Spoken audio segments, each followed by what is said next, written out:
And greetings. Happy Tuesday. Welcome to the Steve Deace Show, live and on demand here on Blaze TV, radio, and podcast. I am Steve Deace. He is Todd Erzin, and he is Aaron McIntyre. Let us know who you are and what you think about what we think by emailing the show, steve@stevedeace.com. That's DEACE. Like us on Facebook, MeWe, Parler, and Gab. Look for Steve Deace there. Follow me at Steve Deace Show on Twitter and Getter. That's GETTR, by the way.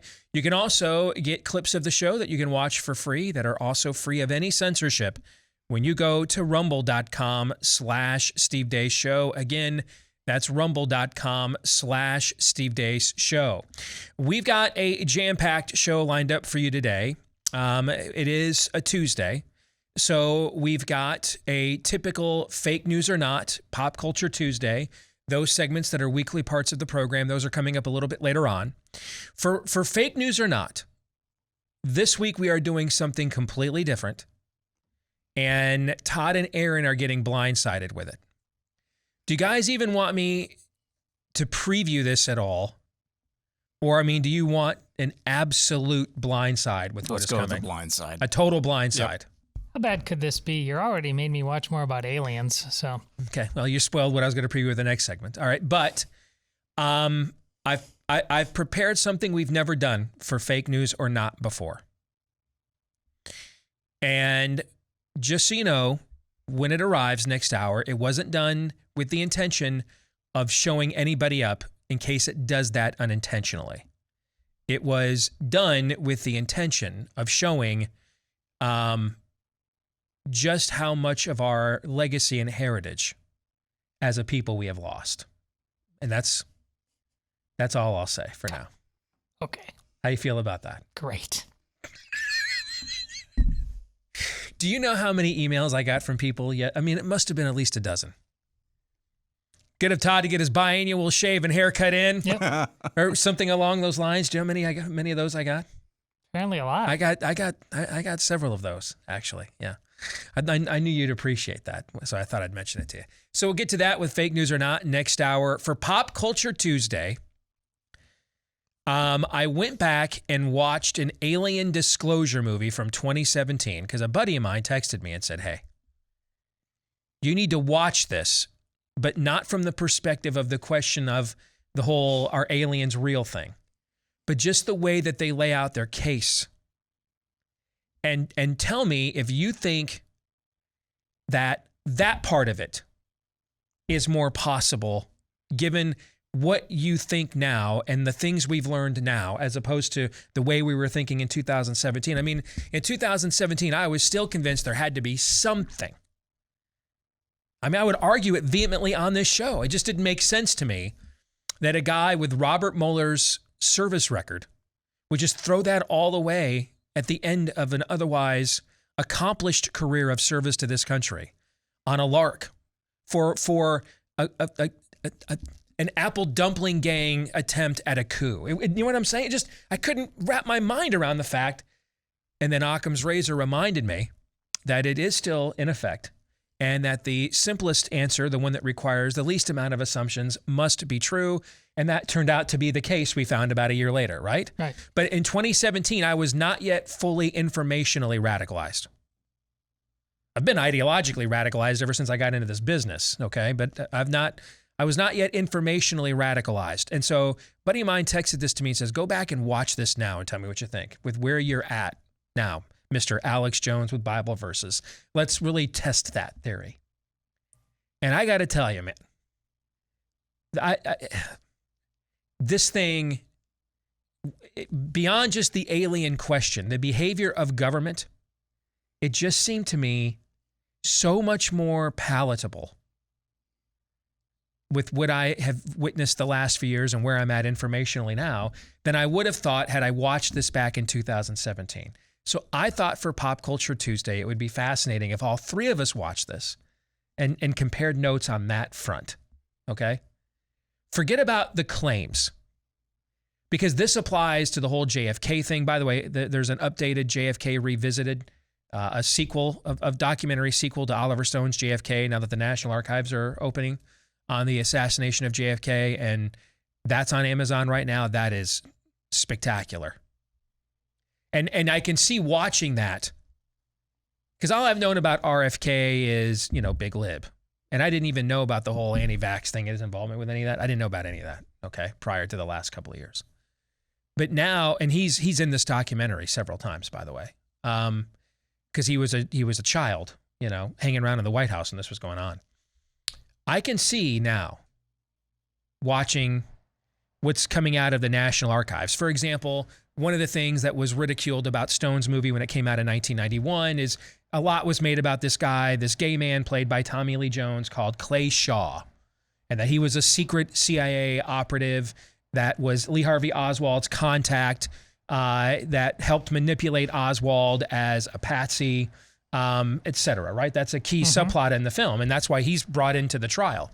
And that this is not true. Did he lie under oath? It says now right in the National Archives that Clay Shaw was a CIA operative, and it even goes by the alias that he was given in the film is the exact alias that he operated under, okay?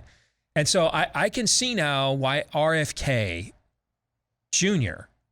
instantly spotted a bureaucratic, coercive rat with COVID and Fauci, because he lived through the OG version of it. I mean, he grew up in the shroud of the OG version of the bureaucratic state that we're talking about right now, right? So watching that in light, given where I am at right now informationally, it was like, this wasn't a documentary. It was like a homily to me. I had some similar thoughts watching this unacknowledged movie from 2017, right? But we'll talk about that a little bit later on. Coming up at the bottom of this hour, Bobby Burack from Outkick will be joining us. That's Clay Travis's outfit over there. And he does a lot of the intersection stuff between pop culture and conservatism and news and events. And there's a slew of issues. You guys see Mel Kiper Jr. announced yesterday? This will be the first time in his career he won't be at an NFL draft because he refuses to get the jab because of his own medical history and concerns. It's happening. You know what, though? And I know this is a somewhat badum-bum point, but it's also scientifically true. It's a good thing for Mel not to go to the draft and be surrounded by all those jabbed ESPN people. He's a lot less likely to get COVID than he would be if he hung around with all the jabbed people, because they're the ones getting COVID nowadays, okay? And it's not even close. I mean, it's in huge numbers compared to the unjabbed if you look at the data around the world. All right, so we'll get into that, and Colin Kaepernick wants to come back wide. Wasn't the NFL a slave auction a year ago? Now he's desperate to play. It will be again. So we'll get into all that with Bobby Burack here at the bottom of the hour. But before we do so, let us begin with Aaron's rundown of what happened while we were away.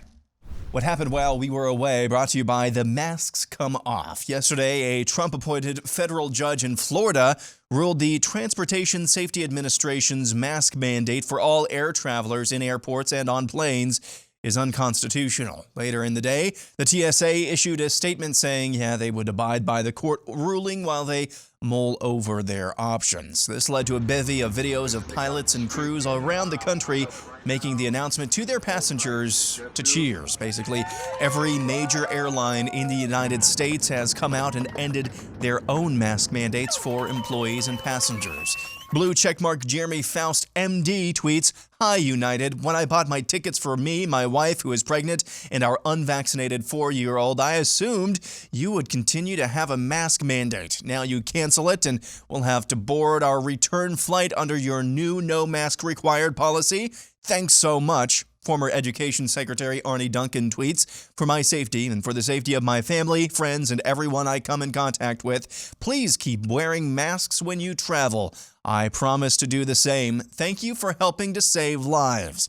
Here's White House Press Secretary Jen Psaki and Fox News' Peter Ducey. Why is it that we can sit here in the White House briefing room with no masks, but people can't sit in an airplane cabin with no masks? Well, Peter, I'm not a doctor. You're not a doctor. And then there's this from Twitter user Jared Rabble. "I boarded a plane today with my son. In mid-flight, the pilot announces that the mask mandate is over. Flight attendants pulled off their masks and sneezed directly into their hands while screaming, 'This is MAGA airspace.' My son turned to me in tears. I don't know what to do." That's some good satire on its own until you hear What comes next? A reporter from the New York Times reached out to Jared via Twitter direct message asking for his comment about what happened on this fictional flight. Speaking of journalism's greatest hits, you remember Taylor Lorenz, a journalist, I guess, for the Washington Post, whose sole purpose in life is to cancel and harass people, and how she cried about how she's treated online. You feel like any little piece of information that gets out on you will be used by the worst people on the internet to destroy your life. And it's so isolating. And terrifying. It's horrifying. I'm so sorry. You're fine. It's overwhelming. It's really hard. Well, she's back at it, this time targeting the woman behind the Libs of TikTok Twitter account. Lorenz reportedly sent her own goons to family members of the individual to gain more information on the Libs of TikTok gal, as part of a hit piece she published at WAPO this morning, where she did indeed dox the woman behind Libs of TikTok, a Brooklyn, New York mother and former real estate agent. If you ever truly threaten the spirit of the age, if you're ever really over the target, they will try to destroy you, and that's how you know you're winning. Moving on, back at the White House, Joe Biden celebrated Easter. Welcome to the South Lawn. Thank you and happy, happy Easter. All right. Wait. In case you didn't catch that, that's Jill Biden telling Joe, wave, wave. During the festivities, Joe Biden walked over to a group of people to talk to them when he was immediately interrupted and ushered away by an Easter bunny. Reports are that the Easter bunny is one of the special assistants to the president in the communications department. Later on in the event, during a book reading, Just stay. She's telling me just sit, don't move. She's a teacher. I'm the teacher, you know. again, for those of you listening, that's Jill Biden directing Joe's every movement. Florida Governor Ron DeSantis announced yesterday his state's legislature will consider stripping Disney of its special self-government power in Orange County to wrap up the legislative session in the next couple of weeks. According to the Labor Department, 13 states have recovered all the jobs they lost since March of 2020. Those states are Arizona, Arkansas, Colorado, Florida, Georgia, Idaho, Indiana, Montana, North Carolina, South Dakota, Tennessee, Texas, and Utah. Odds and ends real fast. YouTube removed an interview Fox News' Tucker Carlson did with a woman who took testosterone in her teenage years because of her gender dysphoria. The woman has since embraced her God-given sex, and that's why the video was removed. Midwives in the UK are being urged not to use the word vagina because biology is hateful. The latest filing in the Durham probe into the origins of the Trump-Russia collusion narrative shows at least 5 former Clinton campaign contractors have invoked the Fifth Amendment and refused to cooperate with the probe because they fear they could incriminate themselves in criminal wrongdoing. And that's what happened while we were away. Aaron's Montage brought to you by our friends over at Better Spectacles. If you like my glasses or you'd like to find something even nicer, they can help you at Better Spectacles. Now, you might be thinking, but wait a minute, I've got one of those crummy prescriptions where I'm on bifocals or progressives. I'm a little far, I'm a little near, and so that's why I've always got to wear the dorky frames. Not any longer, Kimosabi, because at Better Spectacles, what I'm wearing are those handcrafted, German-engineered Rodenstock eyewear available starting about a year ago for the first time here in the U.S. That's right, because I'm on progressive lenses as well. I'm a little far and a little near, as many more of us will be after years of staring at screens. You don't have to wear the dorky lens anymore. You can get the nice stuff, just like the people with the good old-fashioned plain old prescriptions can get. And you can get nicer frames, too, if you've got a plain old prescription. When you go to betterspectacles.com/Steve, schedule a teleoptical appointment there. You don't even have to leave your house. It's not some crummy online company. You'll get the best opticians in the country available to you like you would in one of their stores, but now online, and it's 61% off your introductory offer to get you started. Plus, they throw in the handcrafted Rodenstock frames for free. That's right. Those frames are free and 61% off to get you started today when you visit betterspectacles.com/Steve. That's betterspectacles.com/Steve. Let's go to Aaron's montage. And first and foremost, let me just say, I'm out of superlatives for Ron DeSantis. I mean, I don't even know.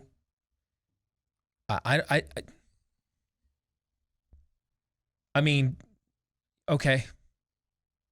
I mean, wow. The stuff we just like talk about or dream about, he goes out and does it. And again, folks, this is in Florida. Okay?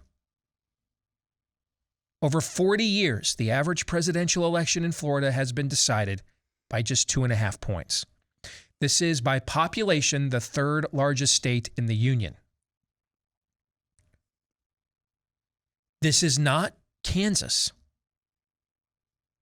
I mean, we're pretty impressed about how we took this purple state of Iowa here, right, in the last decade and turned it redder than Texas, Yeah. okay? But as difficult as that was, and as long as that took, we're talking about a state of about 3.5 million people. They've got a couple of cities with more population than that in Florida. And he has done this. He won by fewer than 40,000 votes. When the typical thing would be, all right, man, you got a pretty divided state. Go in there, easy, try to win people. You know what I'm saying? Dude just went in there like a bat out of heaven, man. And he had the opposite instinct, which is, well, I might be on borrowed time here, so let's let it rip. And now dude is going to step to Disney. The thing that Aaron mentioned also threatens their tax exemptions as well, not just their regulatory exemption. To operate like a little Vatican within the city of Orlando, it threatens those tax exemptions, which I think I read a week or two ago, are about $500 million. Okay, so I don't want to go wait. We've discussed this ad nauseum, but this is my point. Why sit there and try to line up and amass an amount of pistols or Glocks and aim them at a Death Star in the hopes that if we have enough of them pointed at that monstrosity, when what is the number we could possibly achieve that would ding it, that would damage it? Why do that when you can just go right after the thermal exhaust port? Now the question is, do you have somebody with the will and a means and a way to do that? Well, in this case, you do. And of course, this is, I'm guessing, not going to, there won't be enough Republicans in that legislature to have the stomach or the balls for this. It won't matter. The message has been sent. The stakes have been raised. This is a hell of a shot across their bow. And it goes back to what I've been saying on this show for the last year. The number one thing politically in America that has to change is that our people, when they get elected, have to punish the other side for their malfeasance and wickedness. Right now, when their people get elected, they punish us for what their side construes as wickedness and malfeasance, which is essentially failing to comply with everything we tell you to do and think. They punish away. And there's voter blowback, and there'll be all kinds of voter blowback to it in November probably, right? But does it ever actually, the precedent that was set that they could do that, is it ever actually taken away? Is it ever taken away? No. No. Is it ever punished? So therefore, there's no deterrent to them when they get the power back doing what? The same thing or worse again. Mm-hmm. There's no deterrent. If a child touches a hot stove, could they get burned? Yeah. Sure, and there's some blowback, right? Mm-hmm. But if you don't punish them, what's the likelihood they will try it again? Higher. Yeah. He's providing deterrence here. I'm your Huckleberry. We can play this out. Sure. I punch back. Let's play. These aren't tweets. These aren't rallies. Has he even held a rally? These aren't press releases. He's just doing the thing, just doing it. And the end result is the biggest swing of a voting demographic in a population of that magnitude in the shortest amount of time in maybe all of American political history. We've just never seen anything like what he's done. I saw Jesse Kelly say the other day, by the time he's done, he's going to turn that state redder than Wyoming. He already has. Just by playing offense. And this is what they've done. They come up with stuff we say is crazy, but then they just do it. And they may get initial blowback for it and lose the next election, but the precedent that it's the new normal is set, and then we just like move on and try to work within that new normal. We've been doing this with the left for how many decades now? He's doing this to them. Yeah, we're just going to pass the biggest abortion ban in Florida history. Yeah, we're just going to cancel 41 math textbooks because we're not putting that in our schools. We're just going to do it. I know you're going to screech and you're going to yell, but tomorrow when I do another thing, you'll be screeching and yelling about that, and everybody will forget that you were screeching and yelling about this. That is a completely different strategy than what we saw from Trump, which is, let me forewarn you I was going to do this. Let me put out there in the most incendiary language I can conjure, I threaten to do these things, then not often do them, so you're totally whipped up in a frenzy against me. I then leave my base hanging, and then all the energy's on one side of the equation here. And so we don't see these wild swings of voter demographics. You didn't add to your base. You didn't create a new base. This guy just does the stuff. You know, a lot of the inflation markers that you're seeing right now from Biden, you're being told that it was 40 years ago was the last time it was this bad, right? 40 years ago was 1982. Who was the president in 1982? Ronald Reagan. Yeah, it wasn't Jimmy Carter. It was Ronald Reagan. We had not seen massive across-the-board tax cuts like what Reagan had implemented since Kennedy in the early 60s, and we were far different people in the 80s. And there was a lot of thought, particularly because when they didn't instantly work that very first year, Republicans actually lost, I think, the Senate or one of the houses of Congress in the 82 midterms. He was hugely unpopular. This was just making the problem worse. It will not work. He did it anyway, stayed the course, implemented it. What happened on Election Day 1984, about 2 years later? A rout. One of maybe the biggest singular rout in American presidential election history. He just did it. And now that became our new normal. Now the parties argue about, there was a time that no one was for tax cuts.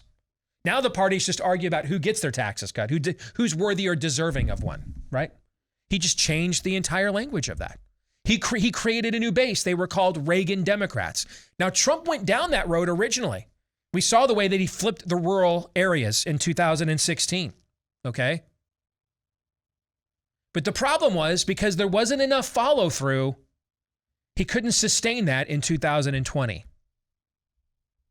And the number one thing he didn't follow through on was firing Fauci, firing Birx, disbanding the COVID commission or whatever the hell that was, Mike Pence, over the hatchet job Mike Pence oversaw, and getting the country back to normal.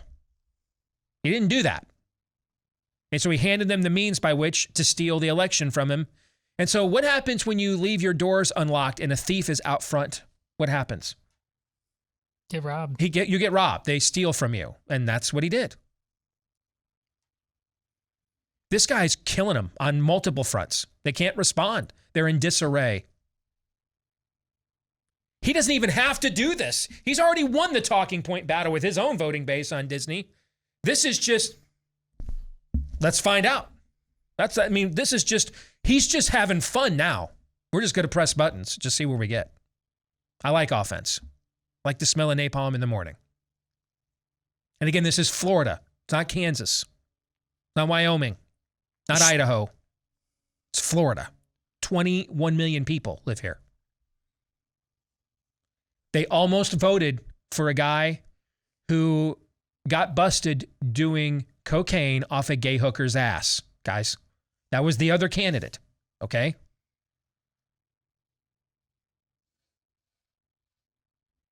Let's play a little game with Aaron's montage in the time we have remaining. You guys ready for this? Okay. Yeah. The game I want to play is, let me call up where you had your montage here on my phone. Thank you. All right. The game I want to play is, what is the benign, innocent explanation for? Ready? Okay. Okay. What is the benign, innocent explanation for Taylor Lorenz at the Washington Post to dox, which means to reveal the true identity of a Jewish mother in Brooklyn, New York, who does nothing but post the actual videos that Taylor Lorenz's own readers post of themselves on TikTok, posts them unedited and unfiltered in their own words just for a wider audience to get a glimpse of and see. What's the benign, innocent explanation? This wasn't for this? just a normal doxing where it's... No, she went to the family members and everything else. Well, an earlier version this morning of the story actually included a link to this woman's residential address. Oh, I didn't know that. Thank you for clarifying that. This is this is a complete and total doxing. Yeah, so what's the benign, innocent explanation for that one?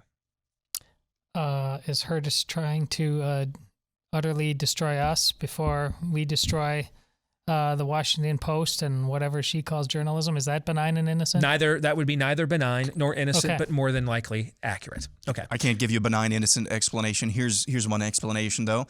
James Hodgkinson. Nice. What is the benign, innocent explanation for not letting the President of the United States read a book to kids at Easter? Is unfailing dementia a benign and innocent explanation? Neither benign nor innocent. Okay.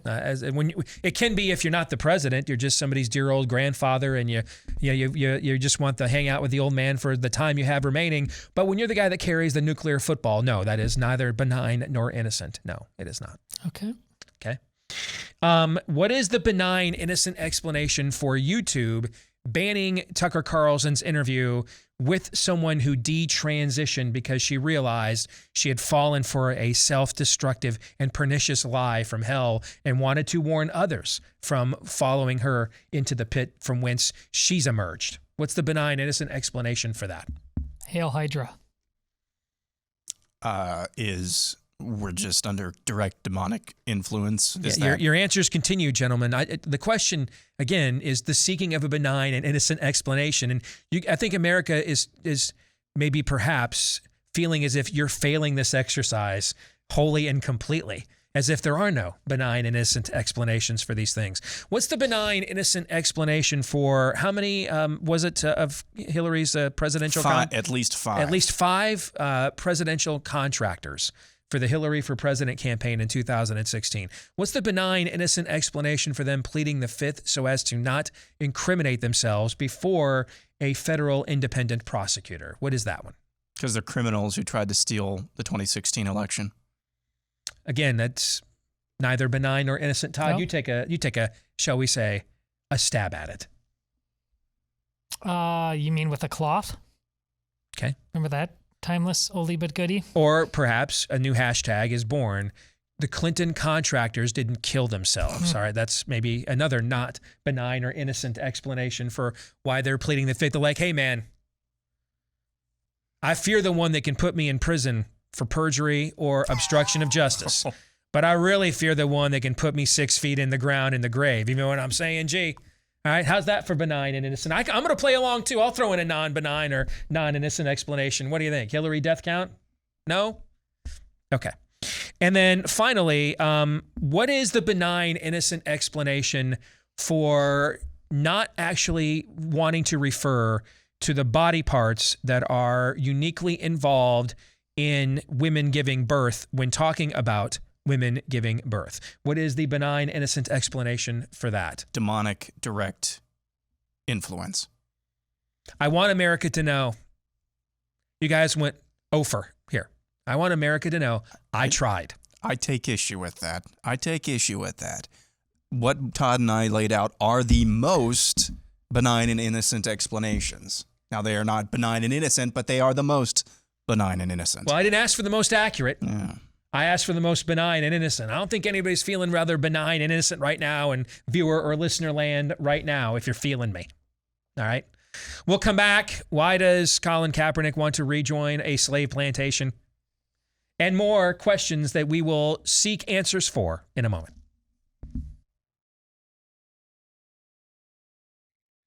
You guys do me a favor after the show. And every time we talk about public SQ or public square, I always remind myself, I've got to download the app after the show. Remind me after the show to download this app. Okay. Because it's slick. You have it? Yeah, it's slick. Because it's such a great idea. It's one of those ideas that you're like, why didn't someone do this a long time ago? I bet when they thought of it, they're like, someone's already done this, right? Turns out someone hadn't, and now they have. If you are looking for the largest directory of freedom-loving businesses the nation's ever seen, Public SQ is the first app to connect freedom-loving Americans within a local community with the businesses that share your values, whether it's a restaurant that goes farm to table from local farms, a coffee shop that took a stand against the mandates, or a bank that would never cancel you because of wrongthink. Public SQ is your guy. Just download the Public SQ app from the Apple App Store or Google Play. You can create a free account and go ahead, begin your search. Do it when you're traveling. You can also list your business for free so your local community can find you today. Download the app today. And remind me, guys, to do it today when we get done with the show, all right? Because I've been anxious to check this thing out a little bit more in depth since I first heard about the concept. Public SQ is the name of the app. You can download it today. Public SQ. All right, Bobby Burack is here with us, columnist over at Outkick. He does some outstanding work there on a lot of the hot button items of the day. Good to have you on the show, Bobby. How are you? Steve, I appreciate it. I want to say, people ask me all the time, who should they follow on Twitter? And I have a short list, but in the past 6 months, you've made my list. You're one of the few accounts worth following online. So your Twitter threads are as good as anybody's right now. Oh, I appreciate that, man. Thank you very much. And if you keep telling enough people that, they won't be able to see those Twitters anymore. I'll get banned. So that seems to be the thing. If you reach if you got grandfathered in, like you have a Ben Shapiro kind of following, they can't afford to ban you. All right. But for those of us that didn't build the 7-digit following pre-ban, it does seem if you reach a certain threshold and then your threat level becomes acknowledged, that's when it becomes et tu, Brute. Have you kind of noticed a similar trend? Yeah, that's why I think I might pull back a little bit and wait till maybe July to start telling people to go your way again. But just to be clear, I'm not sending too many verified people your way. I'm sending a lot of farmers, truckers. Twitter might not think they matter. Oh, that's true. No blue checks from my account to you, Steve. I can promise you that. Yeah, they're living flyover country, no question about it. All right, so there's several things I wanted to get your take on. Because, of course, you guys, with your originator, Clay Travis, you guys are kind of the OGs. You do more than sports, but certainly the intersection of sports and culture comes into play quite a bit. Let's start with one of the things I wanted to be when I grew up was the next Mel Kiper Jr., all right? Here's a guy who was no good at sports. Now, I was actually pretty good, just not good enough to do anything with it beyond, high school.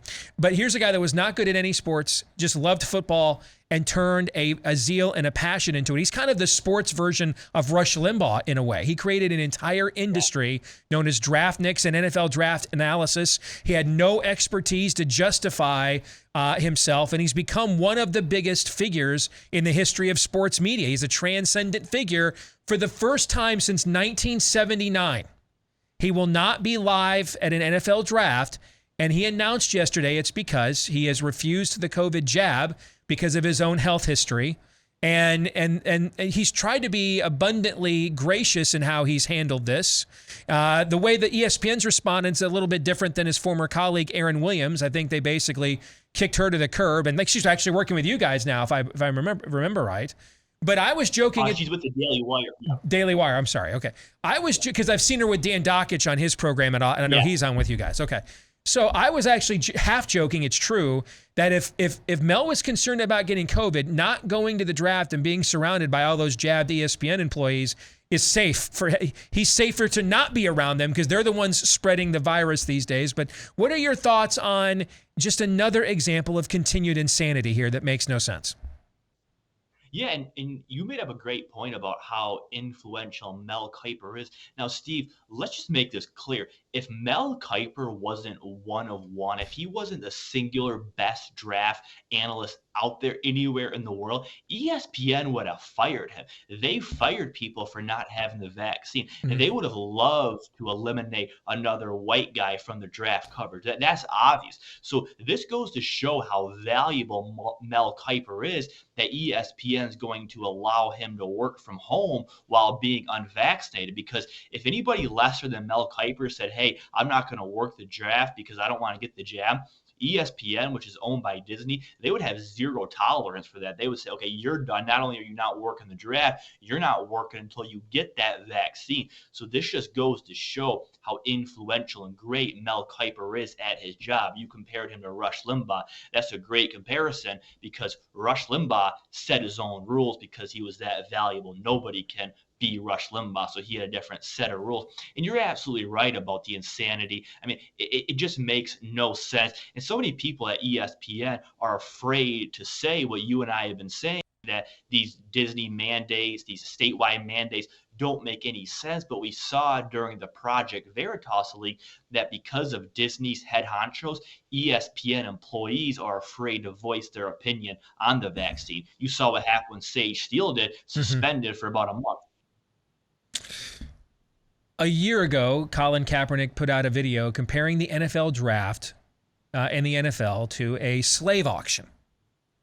Now he's on a rehab tour. My favorite team, the Michigan Wolverines, hosted him along with Spike Lee, who's kind of doing, it appears, a Kaepernick rebooted Softer Side of Sears documentary for him to rebrand himself as maybe more MLK and less Malcolm X. And so he was out there yucking it up, talking to the team, throwing passes to former players, trying to be a kinder, gentler Colin Kaepernick. And now he's basically begging to get back into the league. Now, he did this a few years ago. The league gave him a tryout. He never showed up for it.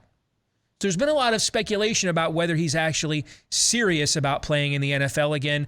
I do believe, and I'm not a fan of of many of his views, but I do think here on the right, we have over-exaggerated how mediocre of a quarterback he was. His numbers his last year in Arizona were actually pretty good. 16-4 touchdown interception ratio.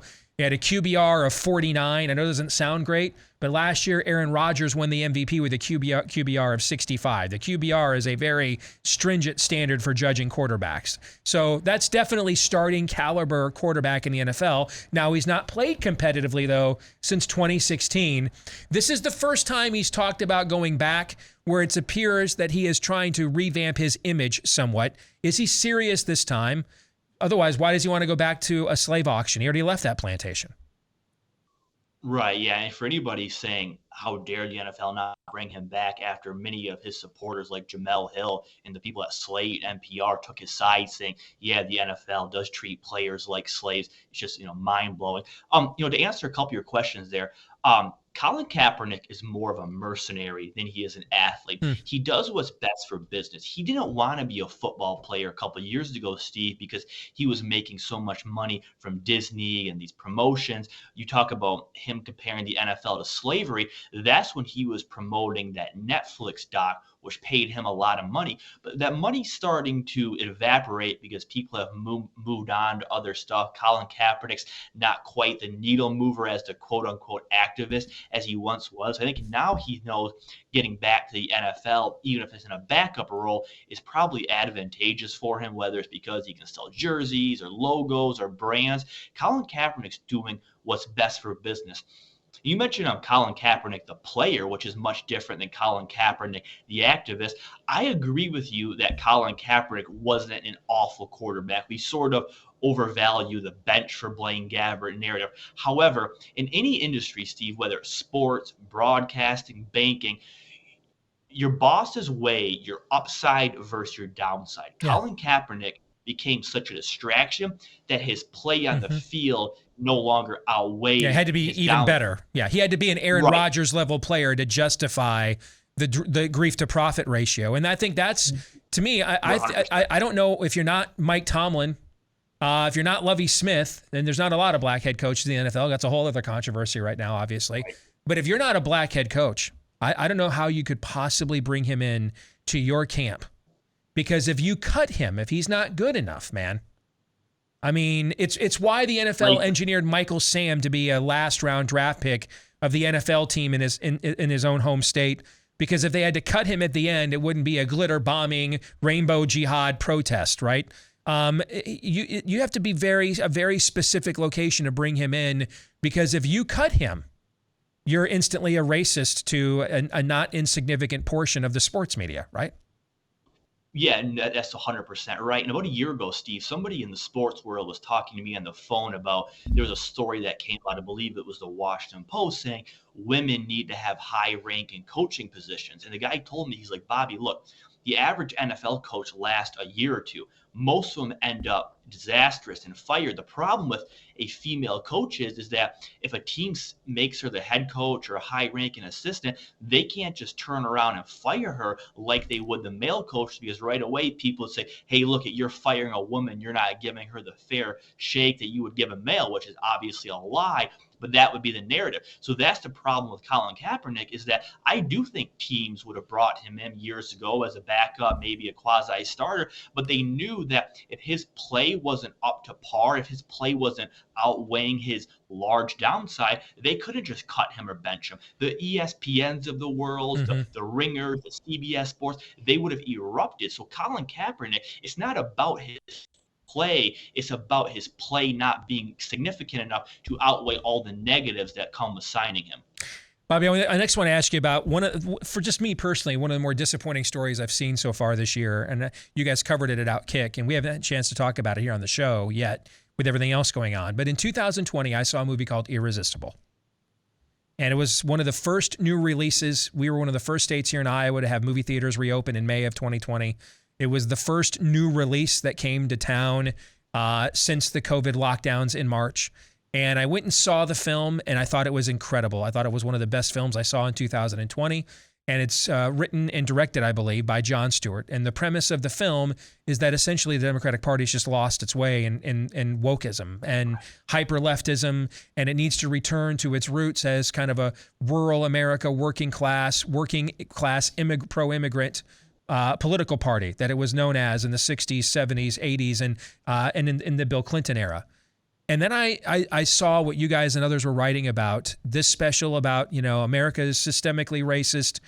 And I'm just like, this is when the Bible says the dog returns to its own vomit.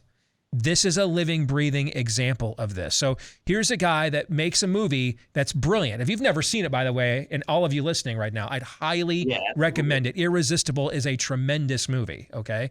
But then he turns around and goes right to the rotten, poisonous well that in his movie he was satirizing. What's the point of that? And what kind of response has it gotten? Do we know?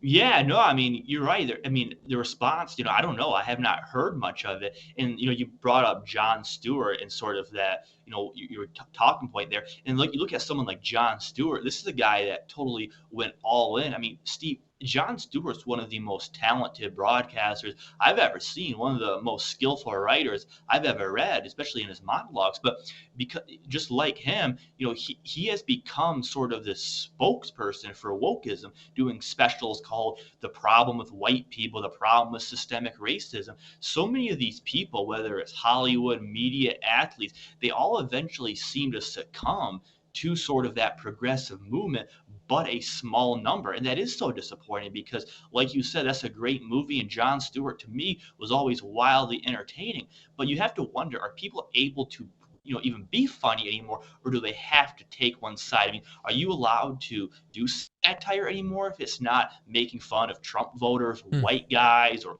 anti-vaxxers, or quasi-anti-vaxxers, or they just don't want to get the vaccine? That's a pretty disappointing place because never, at least in my lifetime, have we ever needed humor, entertainment, and escapisms more than we do right now, and we just don't have it. All right, I got about a minute here, and I know you're right. There's other things you guys have written about and you've covered recently I didn't have time to get to, so take the minute. What's something else that you want to highlight that you think our audience needs to head over to Outkick and learn more about right now? Yeah, I found a really fascinating story last week. Walmart's now paying blue-collar truck drivers $110,000 a year starting, Steve. The average college graduate with a bachelor's degree makes $54,000. Wow. You can make more than double driving trucks as you can being a welder, being an electrician, being a plumber. Blue-collar jobs are in demand, and these fancy degrees in gender studies and private equity, they're not in demand. And that's something students growing up don't hear anymore, and that's a disservice to them. I don't know, fellas, man. You want to win that hottie over, show up at her house, Show her mama and daddy, hey man, I got a $120,000 a year job. We're listening. Good stuff. That is tremendous. And no college debt. Yeah, exactly. There you go. Great stuff, Bobby. Appreciate what you guys do at Outkick. Thank you for the time.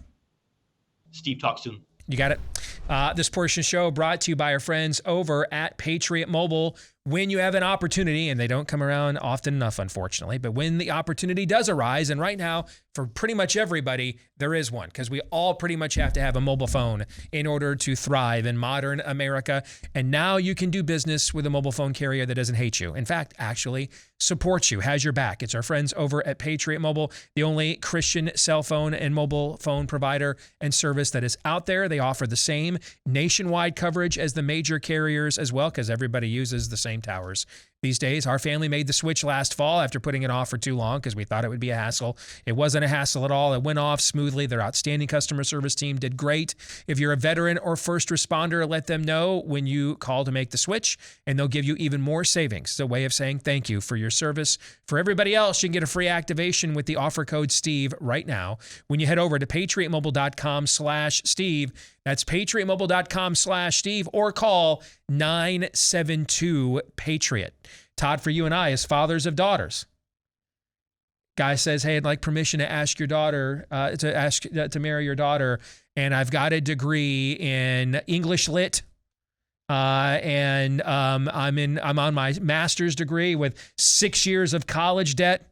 Another guy rolls up and says, I get 6 weeks of vacay a day, and I make $120,000 a year, full benefits, and I'm debt free. Your thoughts? Your advice to your daughter between making one of those two choices would be what? Well, I'm all ears on both of their sales pitches as long as they know what they're doing. I'm fine. My daughter, just 8th grade daughter, last night just said, I got 8 more years of school. I said, no, you only got 4 more. You don't have to go to college. We just need to start talking about people like that. There's a big old world out there. Yeah, I'm going to give the tie to the guy that doesn't have all the debt. And because that also means he didn't go there and just get worked over for 4 or 5 years and then was stupid enough to pay to be brainwashed at the same time. We'll come back. You guys are getting put on the spot. Are you ready? No. You shouldn't be. Next.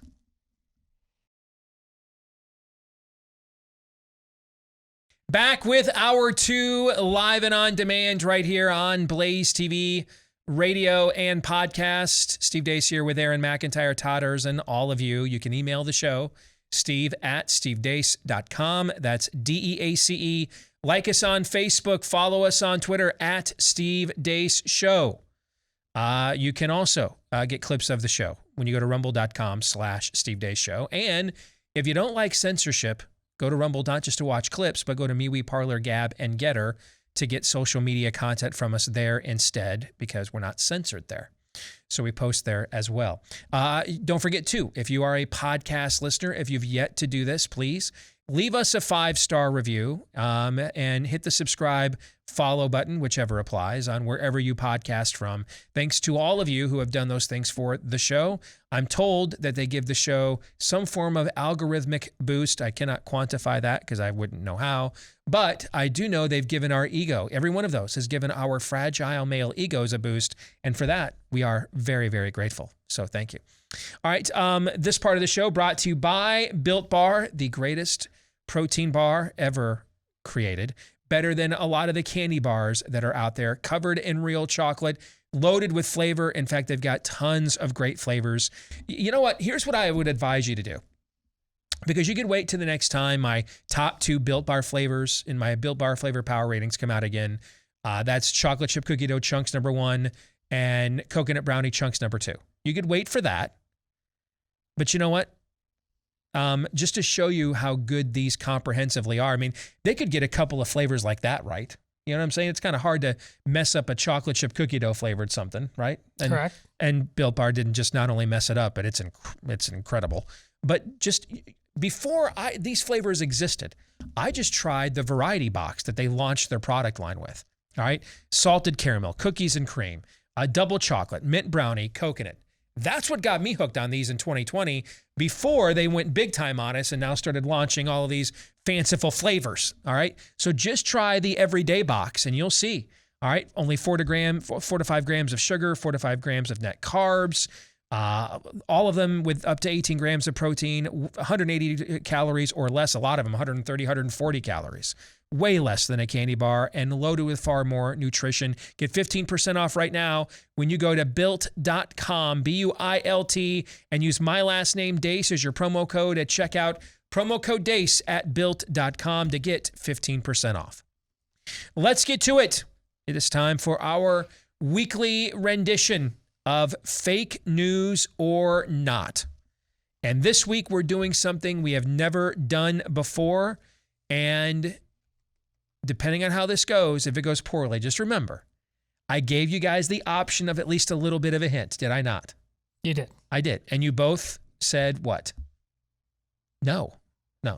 Absolutely. I said no. Todd didn't really say anything. I said, could this be worse than aliens? It could be. Okay. It could be. So I thought it would be interesting because we are a pretty theologically and religiously astute program by the standards of what is typically distributed and produced in American media on a daily basis. Fair? Low bar, but fair. Yeah. Well, that's pretty low bar. Yes. Okay. So I thought what would be interesting, because on Friday we gave the audience a little bit more of the context and detail of the meaning of Good Friday. We did it yesterday with Easter and then answered some follow-up Easter questions. I thought it might be fun. Let's play a game of religious fake news or not. Okay? So I have 10 religious statements here. You guys will each tell me if you think it is fake news or not and why. And then I will have the clarification of what that statement actually means, or if it does mean what it claims.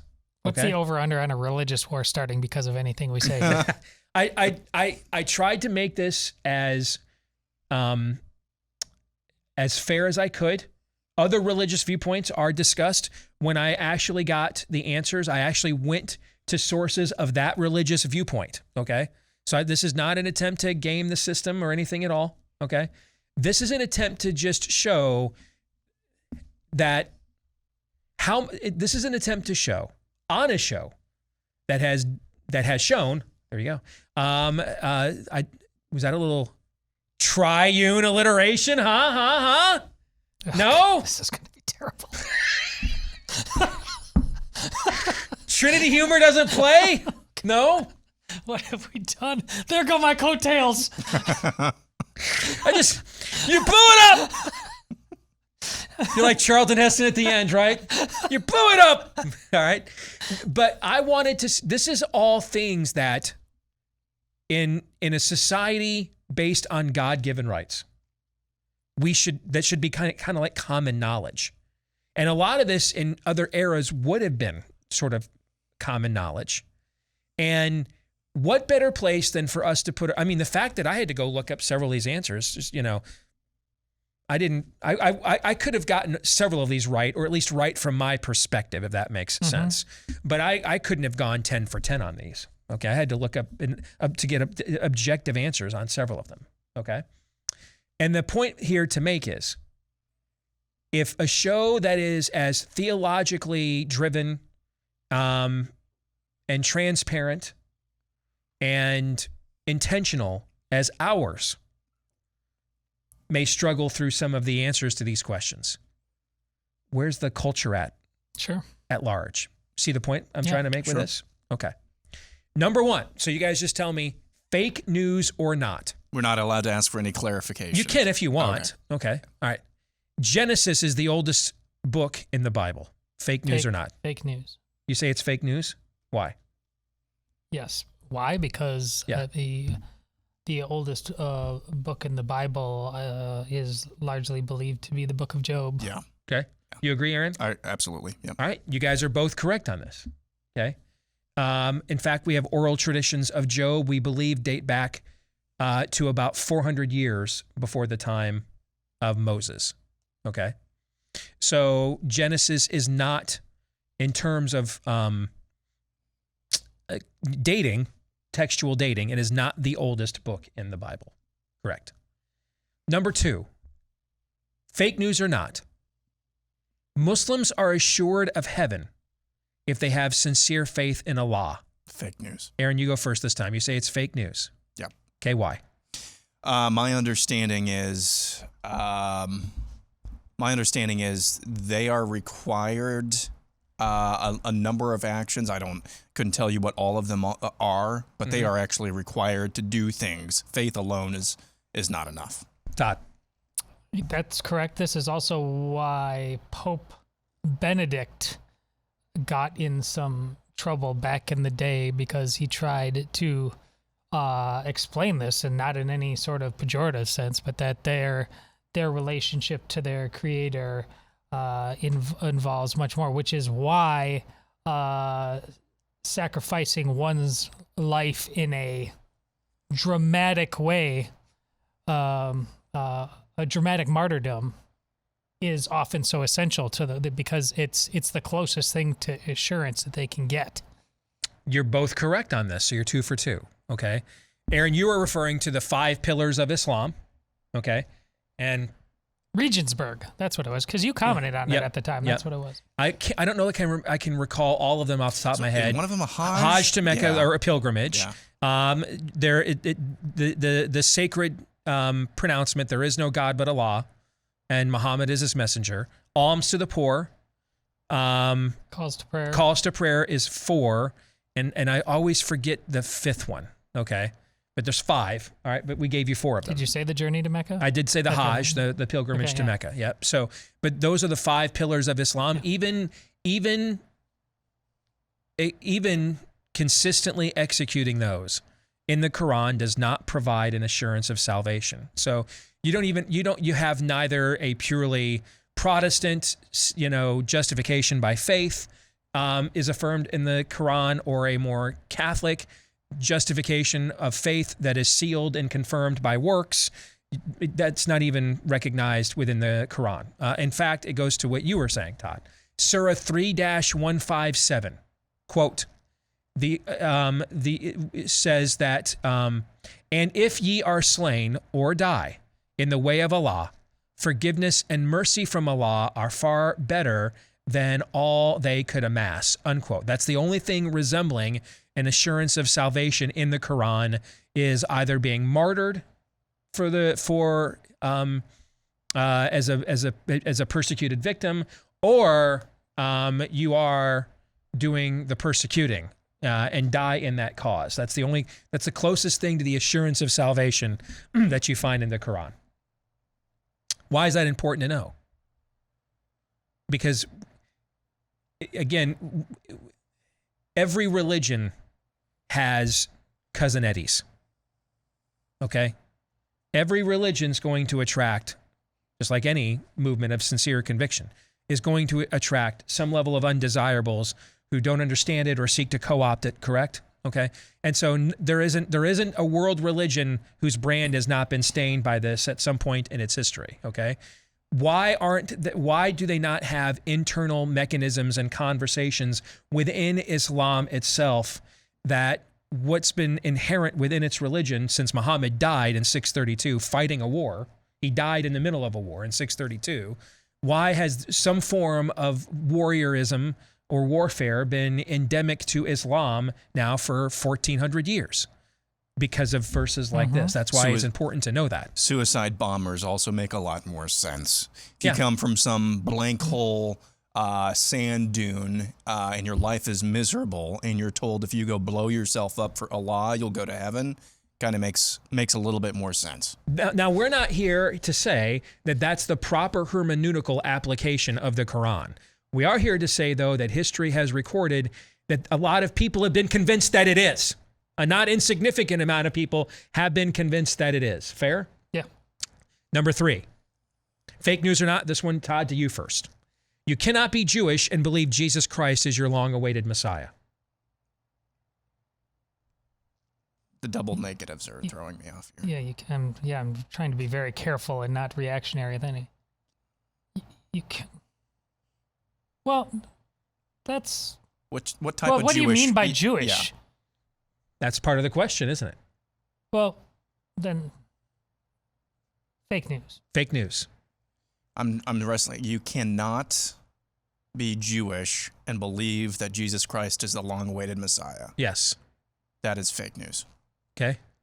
You're both right, and I think you're right even for the right context. You both asked me, we'll define what it means to be Jewish, right? Yes. Because there are about 350,000 people who identify as Jews in the world today who are called Messianic Jews, or Jews who believe that Jesus is their Messiah. There's about 350,000 of them in the world today. However, that number does only represent about 2.5% of all Jews in the world. So Jews represent about 2% of the population in the U.S., and about 2.5% of Jews in the world believe that Jesus Christ is their long-awaited Messiah. He is the fulfillment of the Torah. All right, number 4. Joseph Smith, the founder of the Church of Jesus Christ of Latter-day Saints, denied the biblical doctrine of original sin. All right, and so this is the doctrine that through Adam's fall, through the sin in the fall in the garden, it has been imputed unto human beings that have fallen, that come from his progeny, which is all of us. We are now all born with a sin nature. We are not born basically or originally or fundamentally good. We are born into sin, as Paul articulates in Romans 5. Sin came into the world through the first Adam, and then righteousness came into the world through the second one, Jesus Christ, because of his sacrifice and fulfillment of the law on the cross. All right? Joseph Smith, the founder of the Church of Jesus Christ of Latter-day Saints, denied this biblical doctrine of original sin. Aaron, is that fake news or not? That is not fake news, and it's also why I mean this to be a compliment. It's going to piss off our Mormon viewers. I mean this to be a compliment.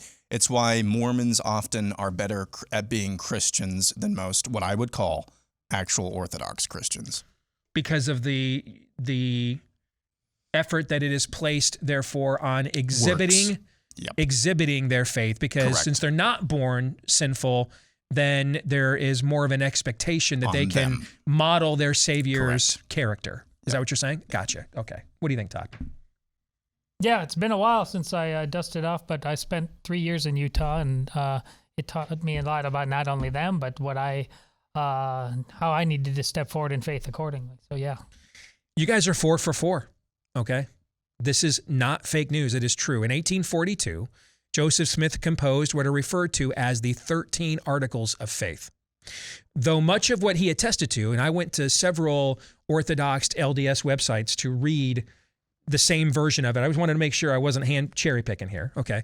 So I read from 3 different, LDS mainstream websites that had republished these articles of faith. If you read them, by the way, the vast majority of these 13 articles are things that have been believed and affirmed by Christians for 2,000 years. All right. The Trinity is specifically mentioned. There is no atonement other than Christ that satisfies the wrath of God. All these are all things that we would affirm, the vast majority of them. However, in his second article of faith, Smith does say, and I quote, "We believe that men will be punished for their own sins and not for Adam's transgression," unquote. That's an exact line in the second article of faith. This statement is often interpreted to mean a denial of the doctrine of original sin, whose probably the best hermeneutical explanation of it is found in what Paul writes in Romans 5. You guys, all right. We're good so far. Okay, number 5.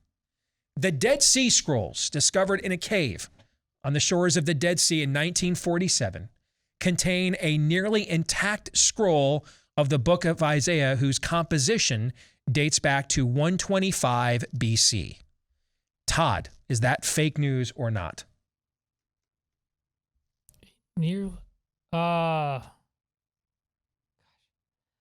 I say composition, meaning the date that copy of it is said to have been written, not the book of Isaiah itself, but that copy of it was written.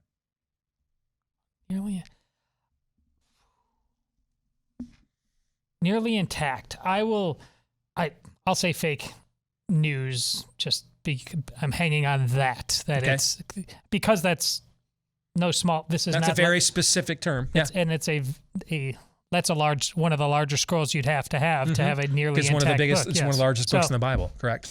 Is this based on something new?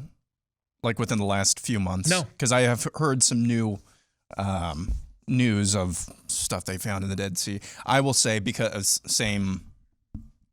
actually, no, I'll say it's fake news because of the intact portion.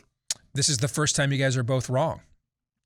So the original Dead Sea Scroll findings, there are what are called 7 major scrolls, or the most complete copies. What are the Dead Sea Scrolls? There was a sect, S-E-C-T, of Jews called the Essenes, and they moved out in the latter half of the 2nd century BC, or they moved out onto the Dead Sea in anticipation that the son of David, the Messiah, would soon arrive. That was one of their motivations. And while they were out there, because it was a meticulous Jewish practice, they were copying the Torah. They were copying the Bible at the time. All right. And as you pointed out correctly, Todd, that the book of Isaiah is one of the longest books in the Bible, Old or New Testament. The Isaiah scroll is the longest of the original Dead Sea Scrolls. It matches up over 95% with the Masoretic texts. Several of today's modern versions of the Bible's Old Testament base their translations upon. Almost everything within that other 5% are spelling or grammar and syntax differences, not differences in subject matter. That means, so if you saw Mel Gibson's The Passion, for example, the movie opens with a quote from the book of Isaiah, and it has an authorship in the 7th century BC. When tradition believes that's when Isaiah wrote the book of Isaiah, was in the 7th century BC. Even if you don't accept that, okay, you still have to wrestle with the fact that we have a nearly intact copy of the book of Isaiah that dates back to 125 BC, or almost an entire century before the birth of Christ. So even if you don't think that the book of Isaiah is 700 years old, we still have a copy of it that was composed a century before Christ was born, that you still have to reconcile with the fulfillment of those prophecies from at least a century before his birth, let alone what tradition says, and Jewish tradition says, is when the book was originally composed. All right, number 6. The word, here we go. All right. I know y'all got nervous when I quoted, when I said Joseph Smith admitted. You guys got a little nervous. Oh boy, here we go. Right? You got a little nervous at that one? Okay. Here's your other, here we go. Number 6, the word purgatory is found nowhere in the Bible. Aaron, it's an even number. You go first. Let's see. Purgatory. Is this like rapture? I will say that is not fake news. Okay. Todd. Well, it's not fake news certainly in the gotcha secular liberal sense that they use in a lot of things, like homosexuality is used in the Bible. Thematically, it is there, but no, it is, and not as a. And it might be used in a purgation sense, but purgatory, and no, it is not fake news. So it's interesting because I did the same thing with this that I did with the LDS thing. I went to several like Catholic Answers and other sites. All right. And they all said that this is the number one question they get from Catholics, from their Protestant friends, is the challenge of purgatory. The number one question. All right. The word itself, you guys are both correct, is found. The word purgatory, by the way, the word rapture is found nowhere in the Bible either. Okay. The word itself, purgatory, is found nowhere in the Bible. The best understanding I can come up with, because whole tomes have been written about this, so this is the most simplest answer I could give, and feel free to correct me if I'm wrong since we have a Catholic here. Catholics take the concept for it from 2nd Maccabees, when the Jewish leaders made atonement for the dead in the hopes that their sins would be forgiven, as well as from several Bible passages that make it clear that God cannot be in communion with anything unclean and will punish every last sin. Therefore, essentially a deductive reasoning case is made that there must be a mechanism for refining even believers who are sealed by God's grace, but who have also, though, still committed sins. Is that a fair more than fair. And analysis only believers, of your... if you're in purgatory, you're going to heaven. It's that. I think that is a misconstruction. I think a lot of Protestants, there are arguments against purgatory, and if I have, I believe them. But one of them is not, all right, that serial killers can jump on the Sin Master No. and work off their mortal sins, because Catholics also have things called mortal sins. Yes. Which those are sins that you've exceeded the If you bounds die of in those sins, that's it's right. game over. Yes, exactly. Okay. So both of those things can't be true. They could be wrong about both, but you can't make the simultaneous claim that Catholics believe both of those things, right? Because they don't. All right, number 7. Muhammad was illiterate. Fake news or not? Todd, it's an odd number. You're up.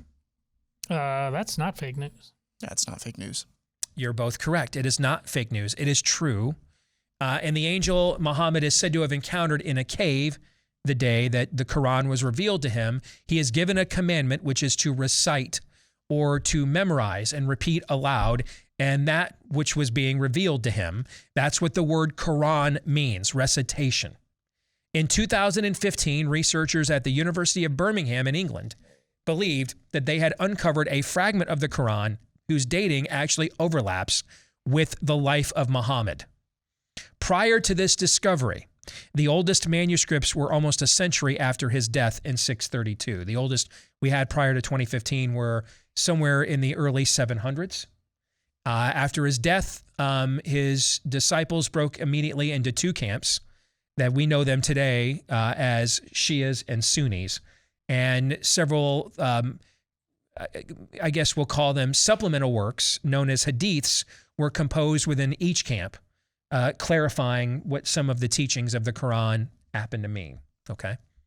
Number 8. You guys are doing really good. Jesus is not in the Quran. Aaron.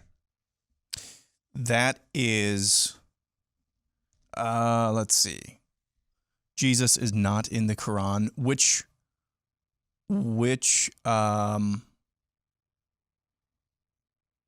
In which respect?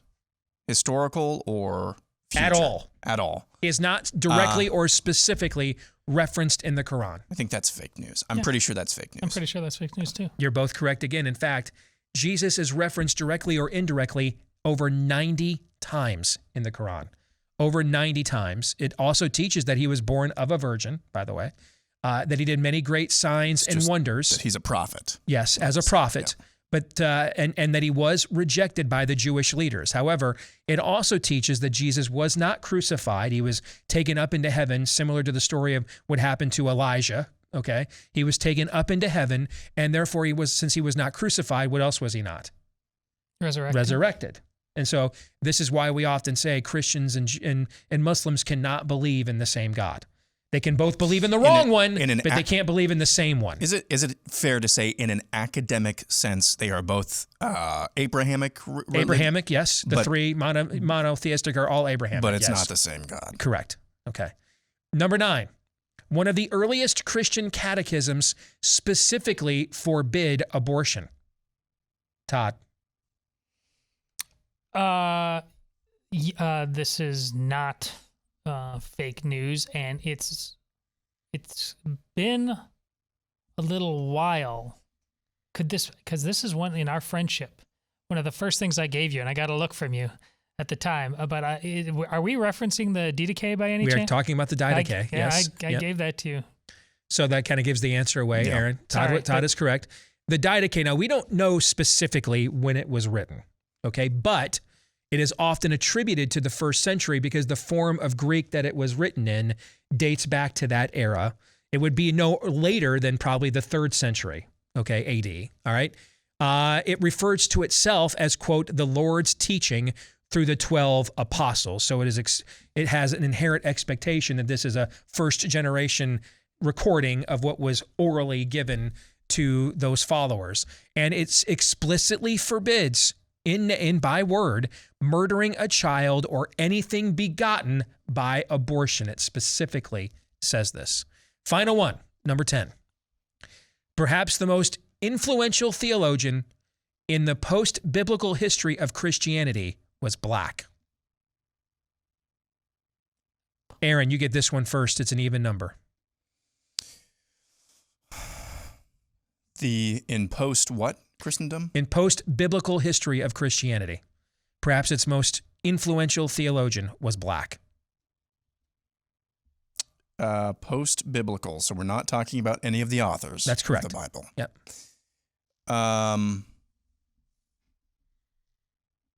This seems like I'm not sure who you're referencing. Unless you're, I'm going to say this is true. This is not fake news. Why do you think it's not fake news? I'm trying to, are you referencing a saint? Yeah. Okay. Is it Augustine? Yes. And I'm trying to figure out where he actually lived. Okay. Todd, what about you? I don't think he technically, I'll say that's fake news. Augustine is the theologian referenced here. He was born in North Africa in what is now modern-day Algeria. Now, this was also, though, at the time, a heavily Romanized area, okay? So his actual skin color is up for debate. There are actually renderings from that period of time depicting him in several different skin pigments, including black. So that's apparently an issue that is up for debate, is was Augustine actually black?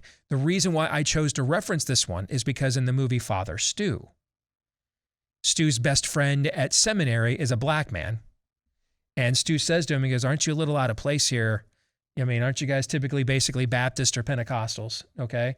And he goes on to reference a few people in the history of the Catholic Church that are luminaries that are black, and Augustine's name is referenced during that exchange. So that's why I put it into that question in there. So what do you guys think? We got 30 seconds. What do you think of that exercise? That was fun. Well, I think it's what the audience thinks about that. That I think we came through, and the audience can continue to say we got some game. You guys did very well, but these are things that just don't come up or anything anymore. And several of them are inherent to what's going on in the world today and the country we were created and founded to be. More in a moment.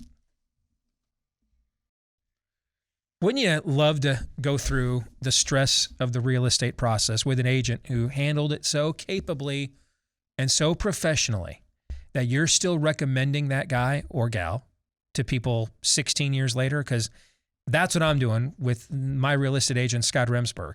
I've not needed his services for 16 years. I still recommend him to friends, family members. I recommended him to the McIntyre family. You guys used him for the purchase of your first home that you just moved into, right? And I mean, he guided you guys through that as smoothly as absolutely possible, right? Mm-hmm. Wouldn't you love to have one of those? Because it is not unstressful doing this, even if you have a good agent, right? You know where you can find that kind of an agent that you can trust and then go on trusting? The name kind of says it all. Over at realestateagentsitrust.com. That's realestateagentsitrust.com, established by Glenn Beck and some of his associates because, well, you guessed it. They ran into real estate agents they could not trust. They don't want that to happen to anyone else. So check out the website, realestateagentsitrust.com. As we transition now to Pop Culture Tuesday, when we look at the intersection between culture and conservatism, I just saw this from actress Viola Davis. In order to succeed in Hollywood, quote, you either have to be a black female version of a white ideal or you have to be white, unquote. That's from Viola Davis. Who is Viola Davis? Viola Davis is one of the few actors in the history of entertainment that has won what is considered to be the triple crown of awards. The Oscar, the Emmy, and the Tony. She's won all three. According to Forbes, her net worth is at least $25 million. Does Viola Davis strike you, gentlemen, or the as a person, or the character she often portrays as, quote, a black female version of a white ideal or white herself? No. Never got that vibe. No, the exact opposite, in fact. This is a sickness, is what this is. This isn't even, this is a sickness. It's not the normal idolatry. The normal idolatry would be, I got it going on, man. I'm untouchable. I'm the best there ever is, best there ever was, best there ever will be. You know what I'm saying? Yeah. That's the normal idolatry. To get all these accolades and have it go to your head and think that you tiptoe between the raindrops now. That's normal idolatry. It is cultic sickness to receive this level of recognition and reward for your capabilities and turn around and shart on the people and system that did that for you. That is not a normal idolatry. That's a cultic sickness. Is that going too far? No. It's not a natural human impulse to succeed at this level and then still publicly wish to wallow in a trough. That is not a normal, natural, sinful human reaction. This stuff's demonic. This is a cultic sickness is what this is. And it's all the more proves your point in that she's not Taylor Swift's age. Who's what I'm just no. She's like she was just in Fences. Nor with does Denzel she look like Washington. Nor does she look like Halle Berry. No, frankly, she's in her 60s. Is she not? Her life is a total repudiation Exactly. of every word she's just said. Yes. I think the typical puke reaction to this is, well, she doesn't actually believe it. She just has to say it. She's been told she has to say stuff like this to stay relevant, to keep her PR people happy. It doesn't matter. The fact that she believes that she has to say this. That's a cultic sickness too. Exactly. Yeah. That after I've won all these awards, it's one thing, again, the normal human idolatrous stance is to say these things to get this recognition. You've already won. You won. It worked. Like, is Meryl Streep still hopping on casting couches, guys? You know what I'm saying? Mm-hmm. If Meryl Streep walked into a director's office and he said, I don't know, take your panties off, honey. Let's see if you're worthy of the role. Does she have to tolerate that? No. Maybe she did before she did Silkwood. I don't know. But do you think she's had to do anything like that in, I don't know, 20, 30 years? No. Of course not. Who goes back to that well when you've already come out of the pit? Who does that? That's not natural. It's natural to do those things in order to gain favor. Once you've already accomplished, the natural human reaction is to kick to the curb the people that you used to get there and act like you're better than them now. That's the natural human reaction. It is not the natural human sinful reaction to say, while being worth $25 million and getting all kinds of recognition, this place is racist, yo. That's not natural, guys. So this is demonic cultic sickness, either for true belief or the desire to be affirmed after all this success, to still be affirmed by those who are peddling this BS. One or the other.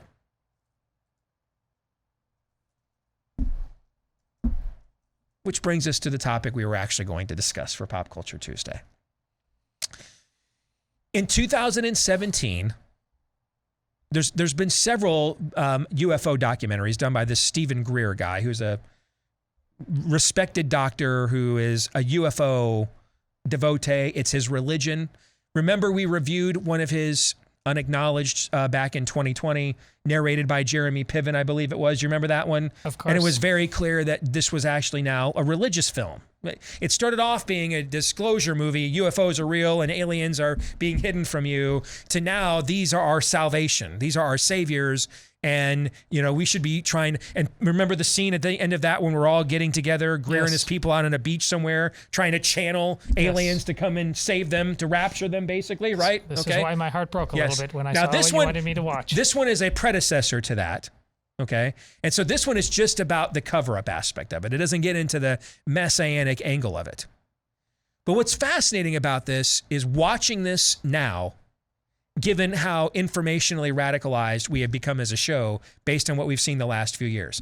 The claims that he makes are that this information has all been hidden from you so that the government can hold on to it from a point of power and control, so they can harness these technologies to use them so government can use them to furnace or to further their power and control.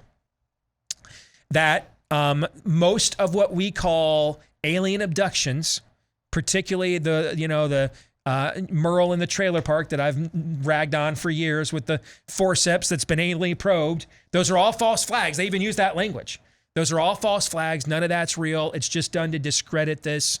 It's not the serious stuff. Don't fall for any of that. It actually spends a good deal of time debunking parts of what it called fake UFO stories or allegations or alien abductions. That's one of the main segments of the film, right? Watching this, here's what I will say about it and why I thought we should talk about it for a few minutes. If there truly was a UFO conspiracy, and again, just to reiterate, my official position, my singular official position is there's too much quality footage of inexplicable aircraft for all of them to be fake. However, I find it very fascinating that we have all kinds of high quality, high res imagery of the craft, but none of the actual people or beings supposedly piloting them, which leads me to the conclusion we're likely looking at some form of demonic deception here. That's just my singular official position. Can I challenge the premise of that? Let me finish for just a second, then you may challenge away. But my conclusion after watching this was, if the UFO conspiracy that this Stephen Greer guy believes in, if it were actually true, I do believe, based on what we've watched, how we've watched our government behave the last few years, it would actually have come about exactly as it's laid out, because we've seen this manifest itself in similar things elsewhere over the last few years. And I think that's even part of why we're getting UFO disclosures now. See, this movie theorizes, and back in 2017, that they will begin giving us more information on this for the intent of building a space force, they call it that, to go to war for interplanetary warfare. All right? I could totally see that. Couldn't you see that? If his angle were true, I don't believe it's true, but this is the most I could see that angle actually. Hell, Trump even formed something called Space Force, okay? I found it interesting watching it now, given how we've watched our intelligence communities behave in the open the last few years. I had a totally different vibe. Now you guys may challenge whatever you would like. Floor is yours. I will admit I did not have a chance to watch this one. I did watch the newer version of Unacknowledged. There is one portion of what you've said on a few occasions where I'm like, I don't really think it is high quality footage. All that I've ever seen, for the most part, is grainy. Really, I've seen a lot of high quality footage. See, I have not, and I've watched a lot of this thing. There's a lot of it in Phenomenon. Yeah, I don't think that's necessary. I guess high quality meaning it's intact. Yeah, sure. If you want high quality in terms of you can clearly see what it is. Listen, I can't see. And what do you mean by never seen who's piloting them? Like never seen them out walking around, or even within the craft, or out of the craft? We see. We're right in the final approach path for Des Moines International Airport here. We see flights. I can't see who's sitting in the cockpit because it's a long ways away.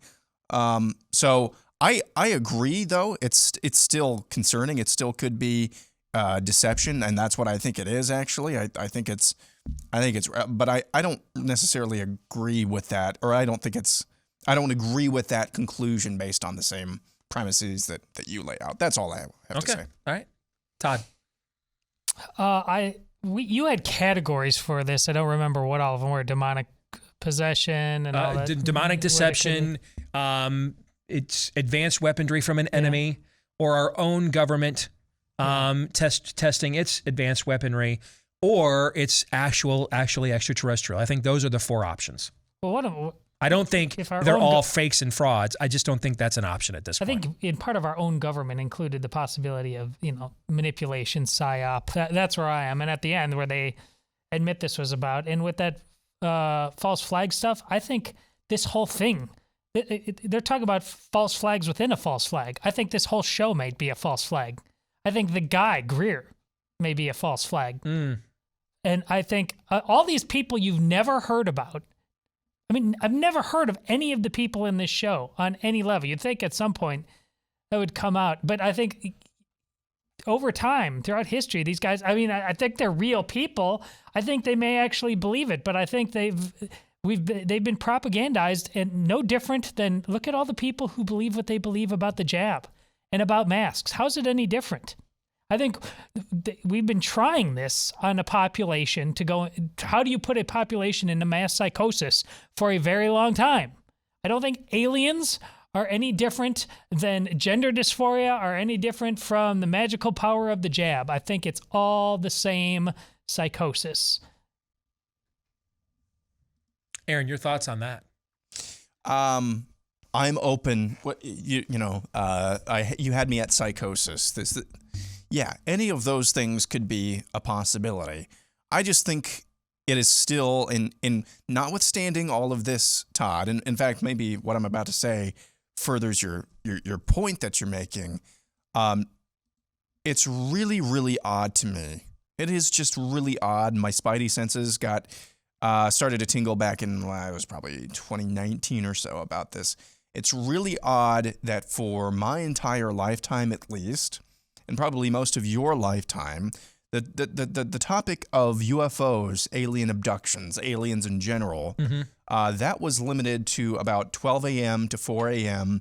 on Coast to Coast AM. That was cousin Randy in the trailer park getting anally probed. That was like verboten. That's underworld, laughable conspiracy theory stuff. And now all of a sudden, in the last 5 or 6 years, we've got the New York Times talking about this. We've got these mainstream outlets that are not only saying, there's some there, but we've known about it for a long time. That's incredibly suspicious. Whether or not it's because of demonic deception or whether it's not because of a false flag or some sort of psychosis like that, that is very, very odd, which has my spidey senses tingling. I think my theory right now, number one, I still think it's probably demonic deception, but when you look at NASA not too long ago, just a few months ago, and listing all of those theologians of various religions around the world who, to get perspectives on how their various religions would react to an alien contact, to me, I think this could be something full-blown Mysterio, where it is just a show. To be able to say, hey, this is the next big thing. Please hand over more of your rights and control to us. I could totally see that. Yeah, you're talking about grooming. Yep. I mean, clearly we are being groomed for something. Yeah. To some extent. It's just it's something, we're being groomed for something that will be claimed transcendence. Something along those lines. If you're a dog owner, you love that little stinker. That's why it's more than just giving him food and water. The health and happiness of your pet, it is important to you. That's where Rough Greens comes in. It's the supplement now for dogs, and they need one for the same reason we people do, because a lot of our foods stripped of a lot of the vitamins, minerals, and nutrients we need when they leave the factory. Same thing happens to the pet food for the same reason, for mass distribution, and that's why we take so many supplements these days as people, and now there's one for your pet. It's the supplement powder you mix in with your pet's food, and my dog Cap would tell you it makes it taste even better. But you're not so sure, and you're not so sure it works. Well, that's why we'll give you the first 14-day Jumpstart bag for free to see if you don't see a difference in your pet in 2 weeks or less when you go to roughgreens.com. The bag is on us. You just pay for the shipping, but the bag is free at Rough Greens, RUFF, roughgreens.com, or you can call them at 833-RUFF-DOG. That's 833-RUFF-DOG. All right, we're going to stick around the show. We got about 40 seconds here. We're going to stick around and record the overtime for Blaze TV subscribers, and then it'll be uploaded later today at blazetv.com/Deace. That's also where you can go right now, so you don't miss it if you're not a subscriber, and get a discounted subscription today, blazetv.com/Deace. We're going to discuss what's going on in Shanghai. 97% literate, richest city community in all of China, even has its own Disneyland. It is the picture of Chinese modernity, and yet it has descended into barbarism, with an even more barbaric lockdown than what was going on in 2020. Why? What's the Chi-Com government play there? We will discuss that in the overtime. For subscribers, for the rest of you, we will see you tomorrow, noon to 2 Eastern, right after Glenn Beck here on Blaze TV, John 3:17.